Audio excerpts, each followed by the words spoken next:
Aux quatre coins du monde, cette arme est prisée à la fois par les soldats, les bandits, les forces de l'ordre et les terroristes. Compacte et facilement dissimulable, cette machine à tuer tire des centaines de projectiles à la minute. D'abord utilisé par les forces armées pour effectuer de denses tirs de suppression, celui qu'on surnomme Tommy Gun a évolué pour devenir le pistolet mitrailleur moderne. Il a inspiré toute une nouvelle génération d'armes automatiques compactes utilisées par les forces spéciales de nombreux pays. Je vais bientôt découvrir à quel point ces armes sont menaçantes en situation de combat rapproché. Je vous présente le pistolet mitrailleur. Rien n'a autant contribué à façonner l'histoire que les armes à feu. Je m'appelle Will Willis, ancien Ranger et membre de l'unité de recherche et sauvetage de l'aviation américaine. Grâce à l'entraînement, le maniement des armes modernes est pour moi une seconde nature. Aujourd'hui, je fais équipe avec les plus grands spécialistes dans le domaine afin de comprendre comment les plus formidables armes militaires de tous les temps ont contribué à changer le monde.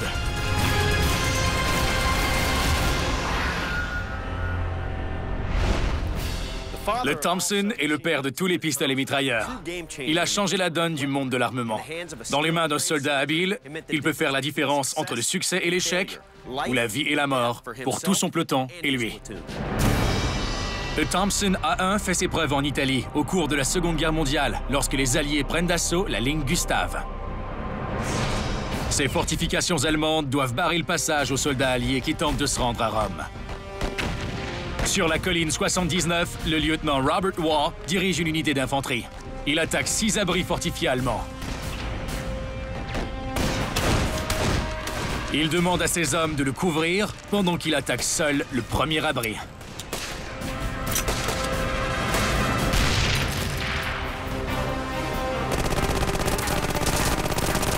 Une seule rafale de son Thompson tue tous ceux qui en sortent. Le lieutenant Waugh attaque les 5 autres abris de la même manière. Il tue 30 soldats ennemis et en capture 25. Son attaque en solitaire brise la ligne Gustave sur la colline 79. Robert Waugh reçoit la médaille d'honneur pour son héroïsme. La réussite de son opération est directement liée à la taille compacte et à la puissance de feu impressionnante du pistolet mitrailleur Thompson. Jeff Reeves est un ancien Navy SEAL. Il sait à quel point les pistolets mitrailleurs peuvent faire des dommages au combat. Le pistolet mitrailleur donne l'avantage aux soldats qui affrontent un peloton de soldats armés de fusils. Certains sont plutôt rudimentaires, alors que d'autres sont de vraies merveilles. Le pistolet mitrailleur est l'une des armes les plus importantes de l'histoire militaire. Voici le fameux Thompson. Beaucoup de gens croient à tort qu'il n'était utilisé que par les bandits des films hollywoodiens. C'est pour ça qu'il est surnommé Tommy Gun. Il n'a pas seulement été utilisé par les truands. Il a été créé par John Thompson. Il devait être utilisé par le corps expéditionnaire américain dans le but de mettre fin à la Première Guerre mondiale. Mais la guerre a pris fin au mois de novembre 1918, avant que ce pistolet mitrailleur ne soit envoyé en Europe. Il a tout de même changé l'armement et les tactiques des soldats d'infanterie. C'est la première arme qui a porté ce nom. Mais il y avait d'autres modèles, tels que l'allemande Bergmann MP-18 ou l'italienne Villar Perosa. Cette arme était posée sur un support. Mais c'est le Thompson qui est le premier à avoir porté le nom de pistolet mitrailleur. Pourquoi l'appelle-t-on pistolet mitrailleur et non mitrailleuse? Un pistolet mitrailleur est une arme automatique qui tire des balles de pistolet. Le Thompson tire les mêmes balles que le Colt M1911. Mais il en tire 700 à la minute. Le Thompson pèse un peu plus de 4,5 kg. Il a une vitesse initiale de 285 mètres par seconde. Il se recharge grâce à une pression des gaz vers l'arrière. Cette pression pousse le bloc culasse vers l'arrière pour extraire la cartouche utilisée. Le ressort repousse ensuite le bloc culasse afin de mettre la prochaine balle dans la chambre. Le pistolet mitrailleur Thompson est une arme automatique. Si on garde notre doigt sur la détente, l'arme continue de tirer jusqu'à ce qu'elle soit à court de munitions. Son cycle est tellement rapide que la bouche du canon se soulève. Je dois forcer pour la maintenir en direction de la cible. La zone battue est large. Par contre, quand on tente d'atteindre une cible située à 180 mètres, la balle peut dévier sur une longueur d'environ 20 cm. Durant la Seconde Guerre mondiale, Robert Waugh a tiré avantage de la plus grande qualité du Thompson. Il a tiré plusieurs coups en peu de temps. Jeff a conçu un parcours qui me permettra de comprendre comment le lieutenant a réussi un tel exploit. Tu vas courir vers les abris avec ton arme, lancer des grenades fumigènes et tirer sur tous les soldats qui se sauveront. Tu te serviras du Thompson M1A1. Il a été conçu pour la Seconde Guerre mondiale. C'est une version simplifiée du Thompson classique. Tu feras le test avec ses chargeurs droits, pas avec les chargeurs tambours. Les droits sont plus fiables et plus faciles à insérer. Je te suggère de tirer avec l'arme à l'épaule et avec l'arme aux hanches, comme il le faisait à l'époque. Je commence le test à 25 mètres des abris. Je respecte la portée efficace de l'arme.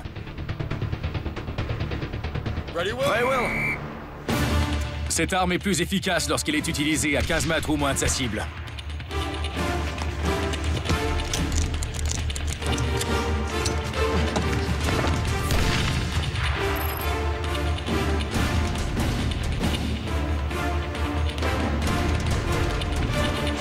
Le Thompson tire des projectiles de calibre 45 à une vitesse 10% plus rapide que le pistolet Colt M1911.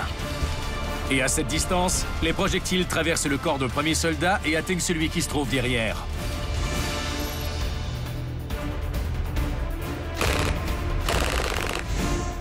Lors de combats rapprochés, les balles ne dévient pas. Il a des trous au visage et au torse. Beaucoup.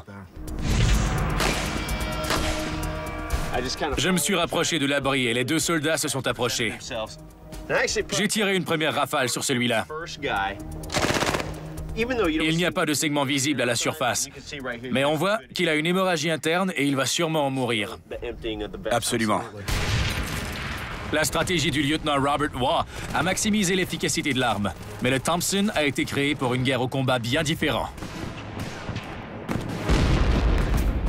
Lors de la Première Guerre mondiale, les deux camps se servaient de mitrailleuses qui fauchaient tous les soldats d'infanterie qui s'en approchaient. Les armées se terraient dans des tranchées et attendaient que leur pays conçoive l'arme qui mettrait fin au conflit. Les pistolets mitrailleurs et autres armes mobiles ont été créés à cette époque-là, alors que les soldats d'aujourd'hui n'ont jamais travaillé sans eux. C'était une arme utilisée pour les combats rapprochés. C'était pour nettoyer les tranchées. La guerre a donné naissance à de nouveaux modèles. L'un des plus puissants d'entre eux porte le nom de son créateur, John Browning. Le M1918, le BAR ou encore le fusil automatique Browning a été utilisé par l'armée américaine au cours de la Première Guerre mondiale. C'est l'arme qui s'approchait le plus du pistolet mitrailleur. Le fils de l'inventeur, le sous-lieutenant Val Browning, a été l'un des premiers à l'utiliser au front.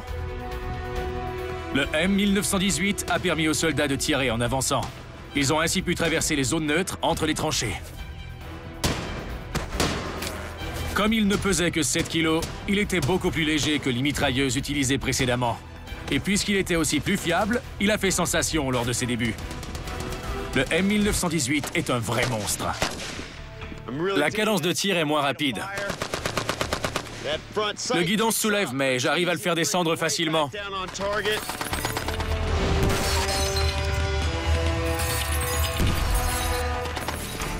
Le poids de l'arme garde le canon aligné avec la cible.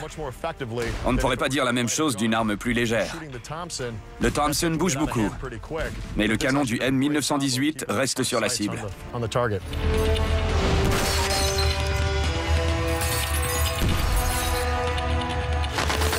C'est une vraie brute.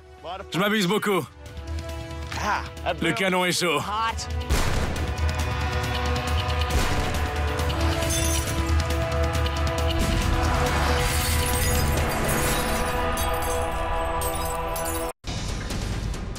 Le BAR et le Thompson sont des armes automatiques, mais le BAR est un fusil, alors que le Thompson est un pistolet mitrailleur qui tire des balles de pistolet. Durant la Seconde Guerre mondiale, des membres d'une même unité utilisaient ces deux armes. Pourquoi? C'est ce que Jeff et moi tentons de découvrir. Jeff utilisera le BAR M1918 et j'utiliserai un Thompson à chargeur tambour. On testera la portabilité, la portée efficace et la capacité du chargeur des deux armes sur ce parcours à obstacles. Prêt? Attention. Allons-y. Me déplacer dans les barbelés avec le BAR n'a pas été facile. Il pèse 7 kg et il mesure 1,20 m. C'est tout un fardeau.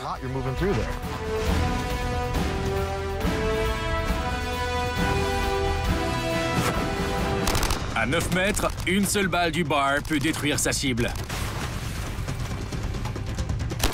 Le Thompson a une excellente puissance de feu à distance rapprochée et la plus grande capacité de son chargeur lui permet de rester dans la course plus longtemps. Mais plus sa cible est loin et plus sa force de pénétration diminue. Le BAR arrive à atteindre des cibles plus éloignées sans problème, mais c'est seulement s'il n'est pas à court de projectiles.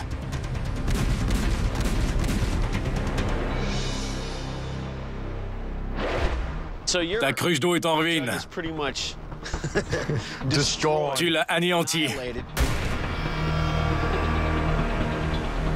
Important transfert d'énergie du calibre 30-06. Oui, le calibre 45 n'a pas fait la même chose. Il a seulement pénétré la cible. Il n'allait pas assez vite pour la traverser et la détruire.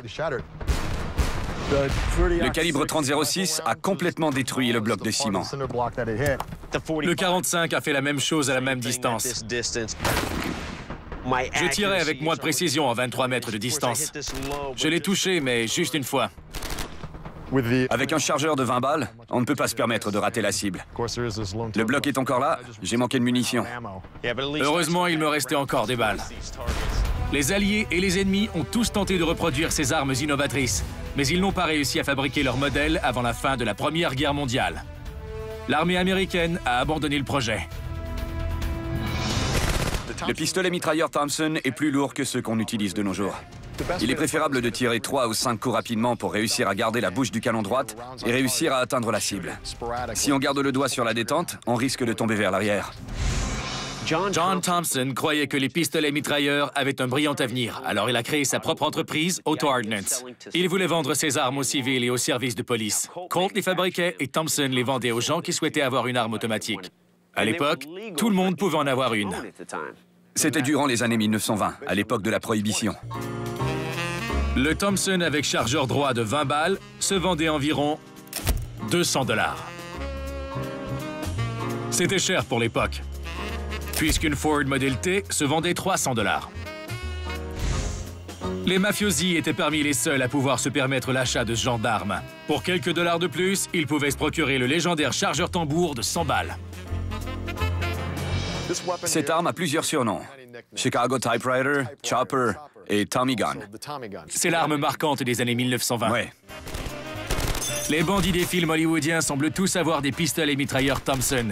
Et on peut dire que la réalité dépassait presque la fiction. En 1919, la prohibition de l'alcool a préparé le terrain pour une décennie de crimes violents. Les organisations criminelles des grandes villes vendaient leur alcool dans des débits de boissons clandestins partout au pays. Les clients à la soif inextinguible s'amusaient et remplissaient par le fait même les poches des bandits. Ces derniers ont vite commencé à se livrer une guerre de territoire. Thompson a fait beaucoup d'argent parce qu'il avait beaucoup de nouveaux clients, les gangsters. Ils vendaient de l'alcool illégal, alors ils voulaient se protéger et protéger leurs produits.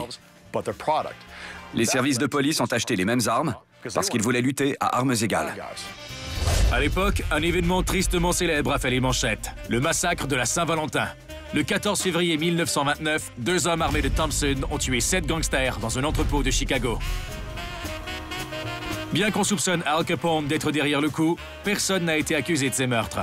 Al Capone a été condamné à la prison, mais pour une simple affaire de fraude fiscale. Et le Thompson a été l'un des plus grands protagonistes de l'époque de la Prohibition. Durant les années 1920 et les années 1930, les Marines américains ont été les premiers à tester le Thompson sur la ligne de front. Ils l'ont utilisé lors d'une intervention en Amérique centrale, aussi connue sous le nom de guerre des bananes. La cadence de tir rapide et la taille relativement petite du Thompson convenaient parfaitement à ces opérations dans la jungle.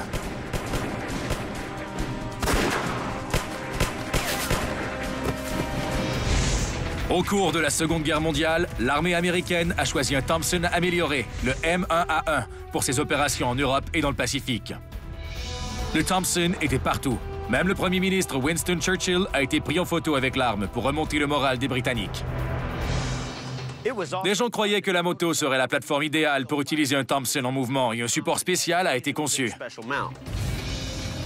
Quelques photos de soldats qui testaient le Thompson ont été prises. On peut les voir sur des Harley-Davidson ou des Royal Enfield comme celle-ci. Tous les pays qui ont participé à la Seconde Guerre mondiale ont créé leur propre modèle de pistolet mitrailleur. C'était une arme indispensable. Justin Molnar est spécialiste des pistolets mitrailleurs de deuxième génération. Ces derniers pouvaient être fabriqués plus vite et à moindre coût. Le pistolet mitrailleur a eu une grande importance durant la Seconde Guerre mondiale. Les combats ne se menaient plus dans les tranchées, mais plutôt dans les maisons ou même dans des arbres. Les soldats avaient besoin d'armes automatiques facilement transportables par une seule personne, constamment en mouvement. 1,5 million de Thompson ont été fabriqués durant la Seconde Guerre mondiale. Ils ont été utilisés en Europe et dans le Pacifique. Mais ce n'était pas l'arme idéale. Le prix de fabrication était trop élevé. Alors, il a fallu concevoir un modèle moins cher et plus léger. Il n'y a pas moins cher ou plus simple que l'arme qui a remplacé le Thompson. Le pistolet mitrailleur M3, entièrement fait de métal. Il a été surnommé pompe à graisse parce qu'il ressemble à un outil de mécanicien. Il était fabriqué par General Motors.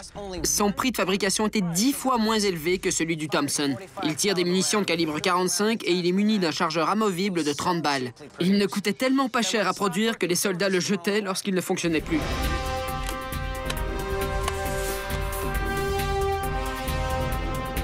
Chargé.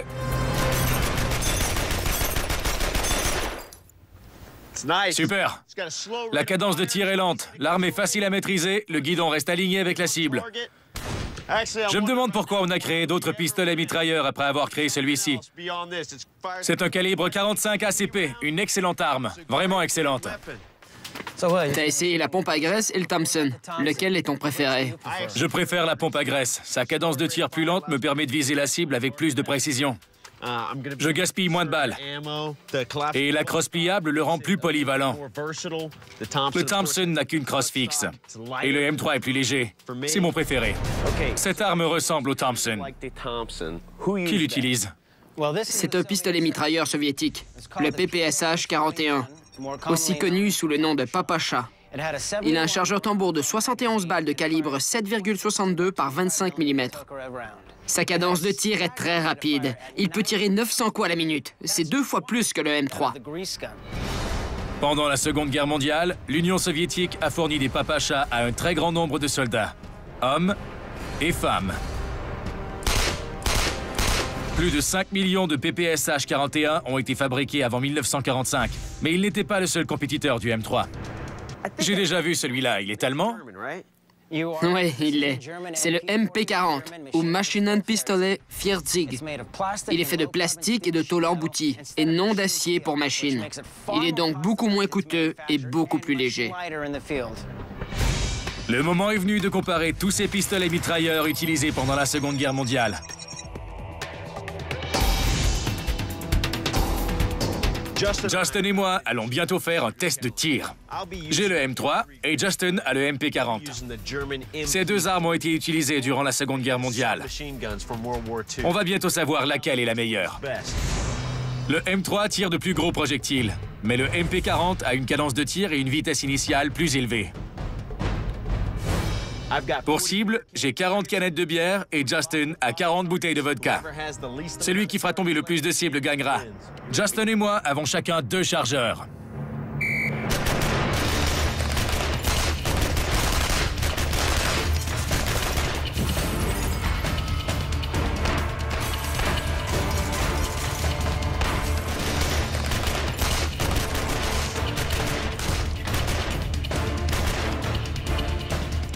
Au moment de changer de chargeur, je me rends compte que le MP40 tire 50 coups de plus par minute.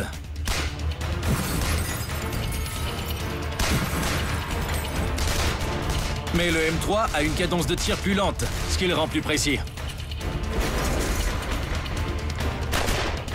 Je peux atteindre plus de cibles avec moins de projectiles.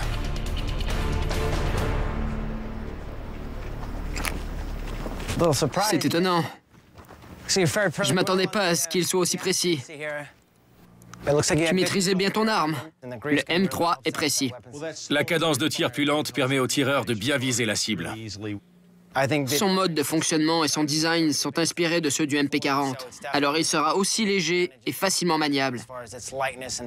Mais il a un autre avantage. La force de frappe du calibre 45 ACP. On s'en est bien tiré si on considère le nombre de cibles qu'on avait. 40 cibles. Il t'en reste 11. Il m'en reste 1, 2, 3. Quelques cibles sont sûrement tombées parce qu'elles avaient peur. Malgré leurs quelques différences, le M3 et le MP40 offrent des performances semblables. Mais seulement 10 ans après la fin de la Seconde Guerre mondiale, ces deux armes ont été mises au rencard par un nouveau concept novateur.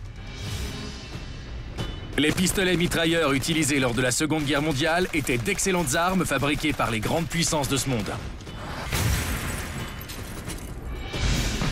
Mais en 1955, un nouveau pistolet mitrailleur israélien fait une entrée remarquée. Voici l'Uzi. Aaron Cohen, un ancien commando israélien, connaît très bien cette arme légendaire. Il nous explique pourquoi elle est si reconnue aux quatre coins du monde.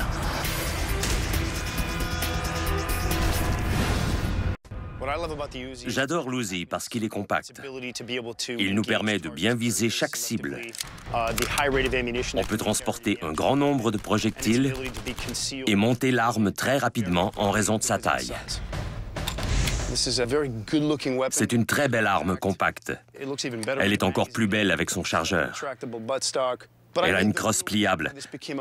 Je crois qu'elle est si populaire parce que les formateurs des forces spéciales israéliennes ont aussi formé les forces de sécurité de nombreux pays.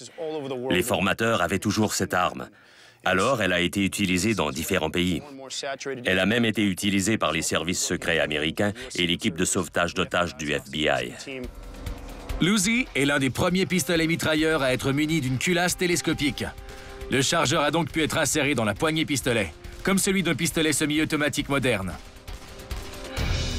L'Uzi est compact.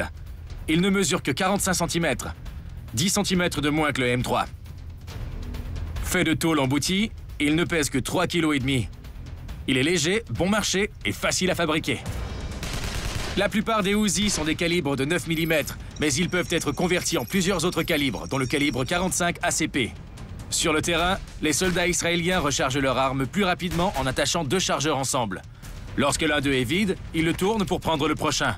Ils n'ont donc pas besoin d'en sortir un de leur poche ou d'une pochette. Les armées et les services de police de près de 100 pays ont adopté l'Uzi. Elle est l'une des armes les plus populaires de tous les temps. Mais pour les Israéliens, l'Uzi sert surtout à protéger leur territoire.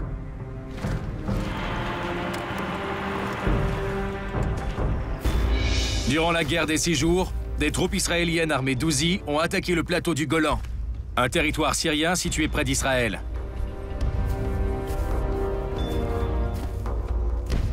Le pistolet mitrailleur compact se manie facilement. Il est donc l'arme idéale pour une attaque surprise.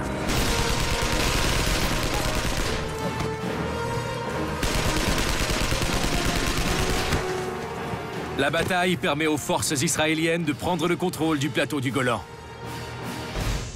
La petite taille du pistolet mitrailleur fait de lui l'arme tout indiquée pour les opérations secrètes. Mais il a un cousin encore plus petit. Voici le Micro-Uzi, un pistolet mitrailleur israélien de calibre 9 mm. Le canon de cette arme à chargeur est refroidi par circulation d'air. Les coups sont tirés culasse fermée. J'ai un chargeur droit de balle 9 mm. Voilà. Il est chargé. La poignée pistolet a une autre sécurité. Alors si je ne tiens pas cette partie de l'arme, je ne pourrai pas tirer. Il mesure moins de 30 cm lorsqu'il est plié. C'est la dernière version, la plus perfectionnée. L'Uzi classique n'est plus utilisé depuis 2003, mais on utilise le micro-Uzi pour les opérations antiterroristes.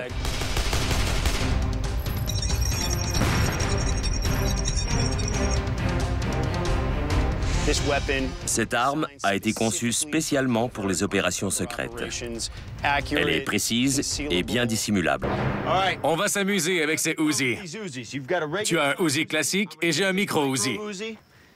C'est sûrement mon objet préféré des années 1970, mais je déteste le disco. Prêt à tirer sur des boules disco? Elles vont y goûter. Chargé? Ouais.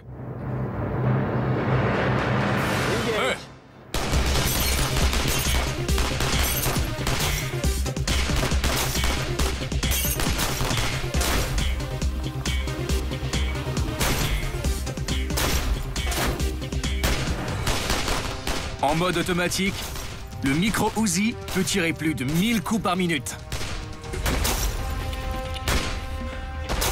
Pour mieux viser et maîtriser l'arme, on utilise le mode semi-automatique, comme les commandos israéliens sont entraînés à le faire. Le mode semi-automatique apporte plus d'exactitude au Uzi et au micro-Uzi. Mais les opérations secrètes se déroulent souvent très rapidement et le mode automatique est nécessaire. Aaron va faire le test avec le micro-Uzi. Will, je vais te montrer la technique israélienne de percée limitée.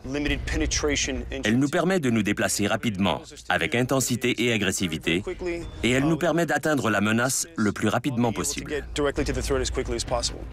On doit tirer avec beaucoup de précision et analyser les cibles. L'Uzi est donc un bon choix. Ces projectiles ne traversent pas les murs. Les calibres 9 par 19 mm et les munitions friables peuvent être tirés en grand nombre sans trop de risques. Avec cette technique et cette arme, on fait tout rapidement. Je suis content que tu parles des munitions friables parce qu'elles ont été conçues spécifiquement pour se désintégrer et elles ne pénètrent pas les cibles trop profondément. Elles ne traversent pas les murs et ce qui se trouve derrière puisqu'il pourrait y avoir des coéquipiers et des innocents. L'armée américaine en utilise beaucoup lors des opérations de combat rapprochés dans des environnements restreints. On ne voudrait surtout pas tuer les mauvaises personnes. Exactement. On doit donc tirer en ligne droite le plus rapidement possible. On doit faire le plus de dommages possible en causant un minimum de dommages aux innocents. Le mini-Uzi convient très bien aux méthodes israéliennes de sauvetage d'otages. Pour ce test, Aaron doit affronter un nombre inconnu de terroristes qui ont pris une femme en otage. Il devra la sortir de là en toute sécurité. Je veux voir la technique israélienne de percée limitée. Tu vas faire le test et je vais te suivre pour tout filmer avec cette caméra.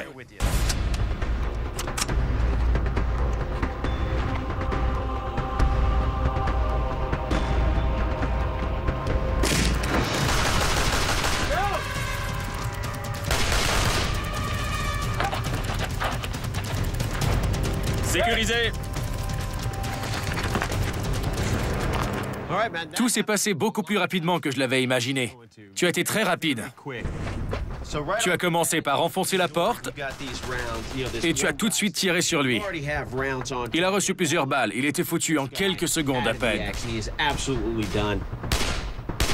Une première cible abattue, alors tu t'es déplacé rapidement dans le couloir. De la porte, tu as tiré sur la deuxième cible. Ici, 1, 2, 3, 4, 5 balles ont atteint la cible. Plusieurs impacts de balles. Il a été neutralisé avant même de se rendre compte que son ami était mort.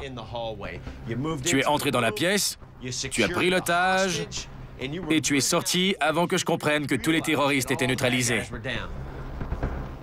Le test effectué avec le micro-Uzi prouve que cette arme est très efficace en situation de combat rapproché dans des environnements exigus.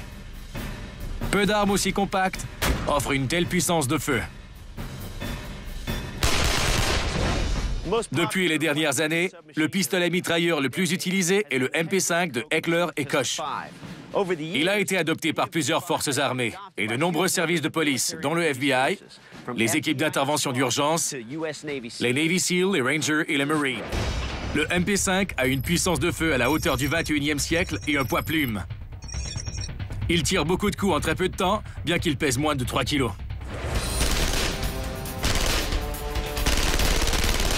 Le mode automatique du MP5 est très intéressant. Je peux tirer rapidement. Je le connais bien, alors je suis très à l'aise.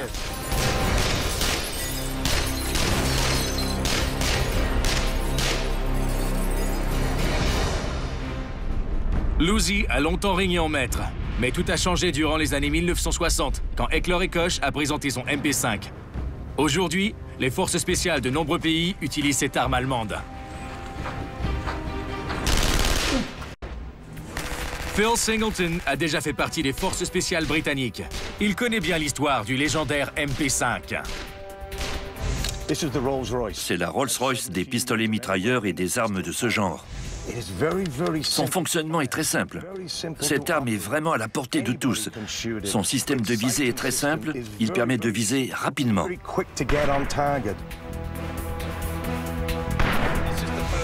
Voici le premier MP5. Il a inspiré tous les autres modèles. Bon, les différences ne sont pas énormes. La carcasse ne change pas. Tous les modèles ont la même. Le MP5SD avait une utilité bien précise, faire feu subtilement en faisant le moins de bruit possible. Vitesse initiale, 365 mètres par seconde. Mais avec le modérateur de son, elle descend à 290 mètres par seconde. Tout ce qui se déplace à 305 mètres et plus par seconde franchit le mur du son. On évite donc le craquement aigu et la résonance avec le modérateur de son. Les armes à feu feront toujours du bruit. Alors on ne peut pas dire qu'un silencieux couvre complètement le bruit. Modérateur de son est un terme plus approprié. La balle traverse ce dernier, mais les gaz qui la propulsent ralentissent dans la chambre. La balle sort donc à une vitesse inférieure à celle du son. Écoutez la différence.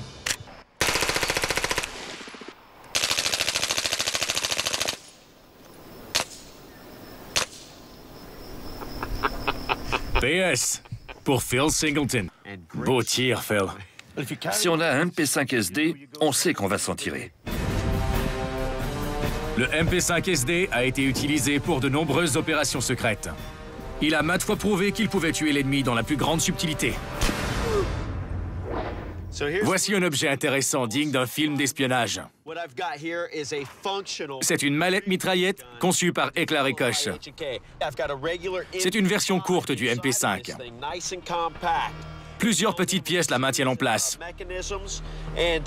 La détente est sous la poignée et le cran de sûreté est ici. On ne peut pas tirer si on n'a pas actionné le cran de sûreté et appuyé sur la détente. Il y a assez d'espace pour un autre chargeur. On le range juste ici. Si je menais une opération secrète et que je devais utiliser mon arme à plusieurs reprises, je pourrais me servir de mon deuxième chargeur. Autre détail intéressant, toutes les douilles restent dans la mallette. Je prends le chargeur et je l'insère dans le puits d'alimentation. Voilà, il est bien en place. La culasse s'est avancée, l'arme est chargée. Je mets le levier sélecteur en position entièrement automatique. Je vous rappelle que je ne peux pas faire feu si je n'appuie pas sur la détente. Je suis prêt à jouer l'espion. C'est parti. Pour tester cette arme, je vais tenter de tirer sur 2 criminels robots sans toucher les innocents qui se trouvent tout près.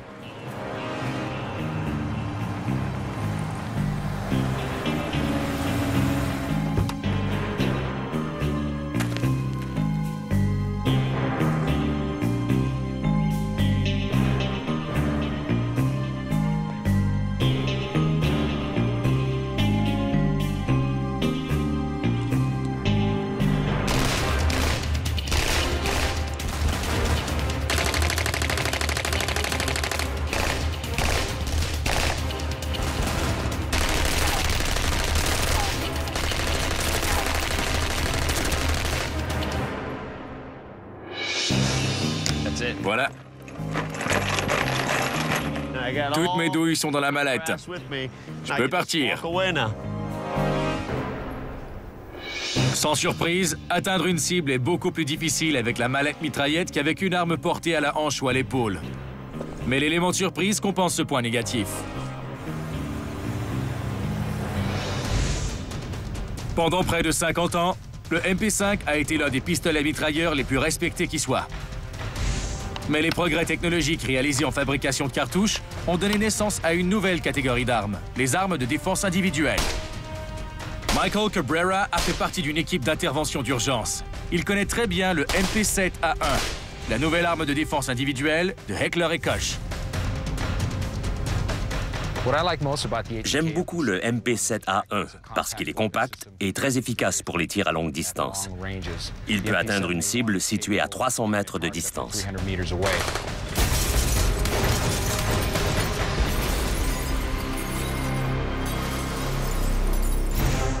Comme le pistolet mitrailleur, les armes de défense individuelles sont compactes, automatiques et munies de chargeurs de grande capacité. Certaines d'entre elles peuvent tirer des cartouches de pistolet et d'autres utilisent des munitions plus légères qui apportent plus de précision et une bonne capacité de perforation. Voici une comparaison intéressante. Le MP7 a une vitesse initiale plus de 2 fois supérieure à celle du MP5. Sa portée est elle aussi 2 fois supérieure. Les armes de défense individuelle sont facilement dissimulables. Elles sont assez puissantes pour neutraliser la plupart des cibles qu'on rencontre sur le terrain. Elles ont été conçues pour la protection des dignitaires et des non-combattants.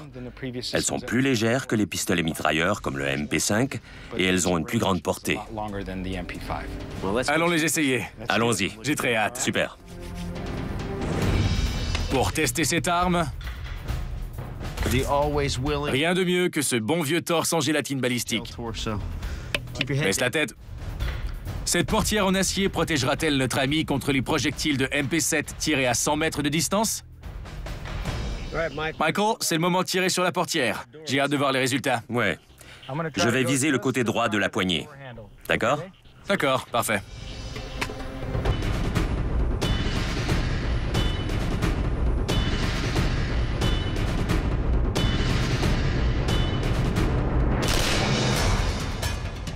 Notre caméra filme à une vitesse de 12 000 images par seconde. On voit bien le projectile qui traverse la portière et le cou du mannequin.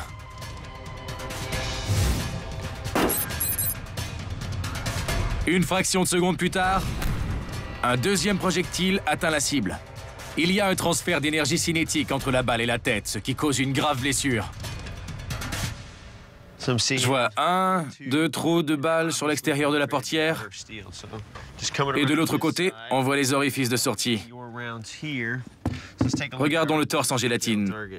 Je crois que... Il y a un orifice d'entrée. Il est juste ici. La balle est entrée là. Oui. Elle a dévié après avoir touché quelque chose à l'intérieur et elle est sortie. Elle a fracturé la colonne vertébrale au moment de l'impact. Oui. Et elle est sortie ici. C'est une blessure extrêmement grave, même si la balle a traversé une portière.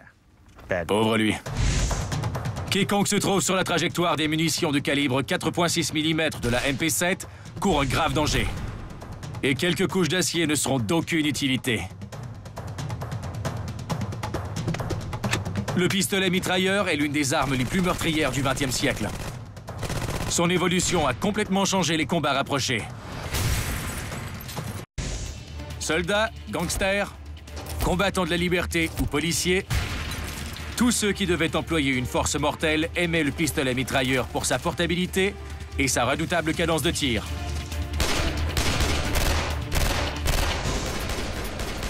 J'ai testé plusieurs générations de pistolets mitrailleurs pour me préparer au dernier test. J'ai commencé avec le pistolet mitrailleur original, le Thompson. La Seconde Guerre mondiale a inspiré une nouvelle classe de pistolets mitrailleurs plus légers et moins coûteux. J'ai beaucoup aimé le M3, conçu pour l'armée américaine.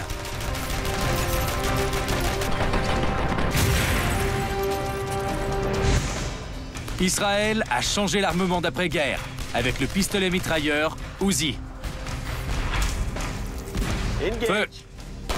Le micro-Uzi est encore utilisé par les forces spéciales d'Israël. J'ai aussi testé le MP5 de Heckler & Koch, arme que j'utilisais au sein de l'équipe de recherche et sauvetage.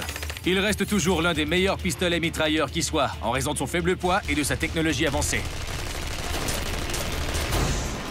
J'ai testé des pistolets mitrailleurs qui ont changé le monde et je suis maintenant prêt à m'en servir au combat pour un dernier test. L'ancien Navy SEAL Jeff Reeves m'explique ma mission. Jeff, j'ai fait de nombreux tests. Qu'est-ce qu'on s'apprête à faire? Pour le dernier test, on va former une équipe de tireurs et travailler comme le faisaient les soldats durant la Seconde Guerre mondiale. J'ai créé un parcours à obstacles semblable à une petite ville européenne de l'époque. On va la prendre d'assaut.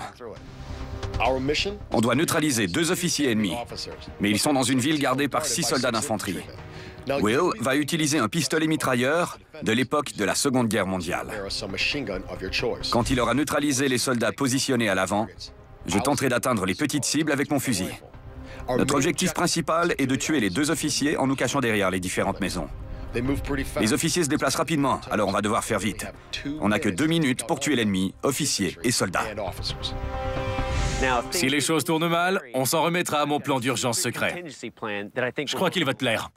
D'accord, c'est intriguant. Tu vas l'adorer. Tu as fait ton choix? Tu as essayé plusieurs pistolets mitrailleurs. Lequel préfères-tu? J'aime beaucoup le M3. C'est une excellente arme. Je ferai comme les soldats de l'époque. Quand je serai à court de munitions, je vais le jeter et prendre un autre pistolet mitrailleur sur le champ de bataille. J'ai choisi le fusil Garand M1. Il était utilisé par les soldats américains pendant la guerre. C'est une bonne arme. Oui, es-tu prêt? Oui. Prêt, Will? C'est parti! Je vise celui dans la fenêtre.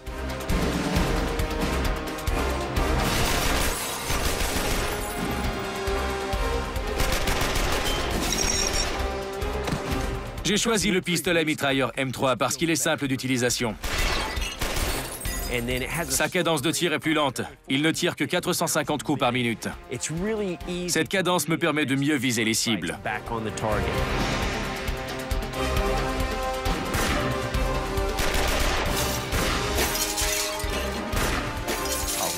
Le verre éclatait et des objets volaient partout. C'était super.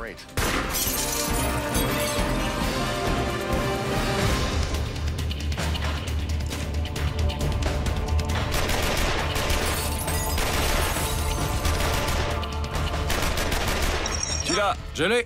On bouge. On bouge. À court. On doit être prêt à changer d'arme dans le feu de l'action.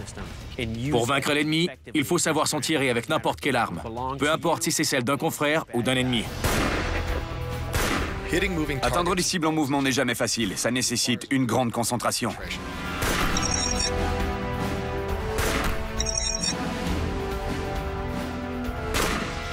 Tu l'as?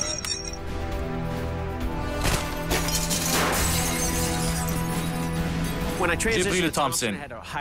Il a une cadence de tir plus rapide. Il tire 700 coups par minute. Il est plus efficace pour les tirs rapprochés. Cible abattue! Il ne restait qu'un soldat d'infanterie. Et Jeff s'en est occupé sans problème.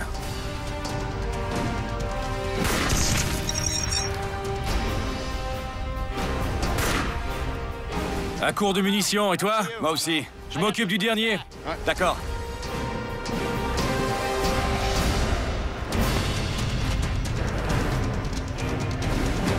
Le dernier officier prenait la fuite rapidement.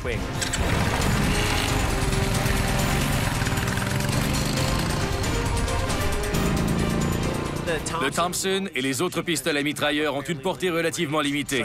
J'ai voulu me rapprocher pour être certain de neutraliser la cible.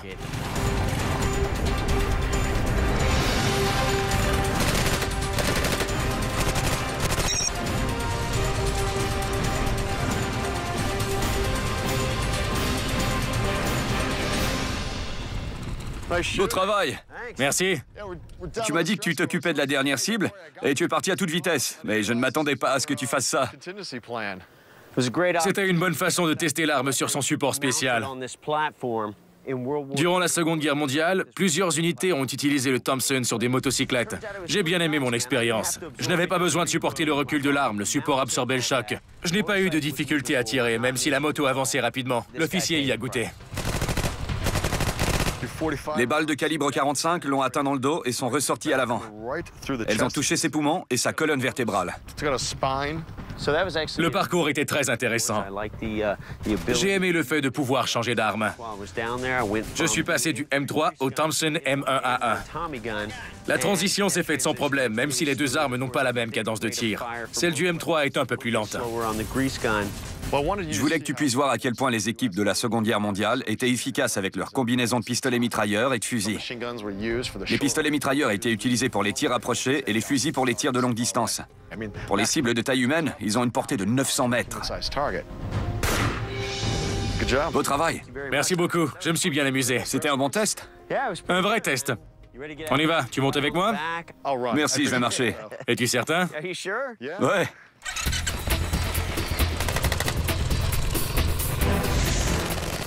Les différentes armes qu'on a utilisées étaient impressionnantes. Elles l'étaient toutes, que ce soit la pompe à graisse, le Thompson ou les Uzi. Les pistolets mitrailleurs ont vraiment changé en quelques décennies. Et je suis heureux d'avoir pu les tester.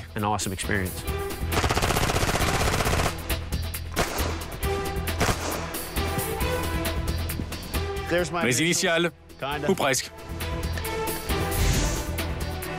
La polyvalence du pistolet mitrailleur fait de lui une arme essentielle pour les opérations tactiques du 21e siècle. Ici Will Willis. Je rengaine mon arme et vous donne rendez-vous sur le champ de tir.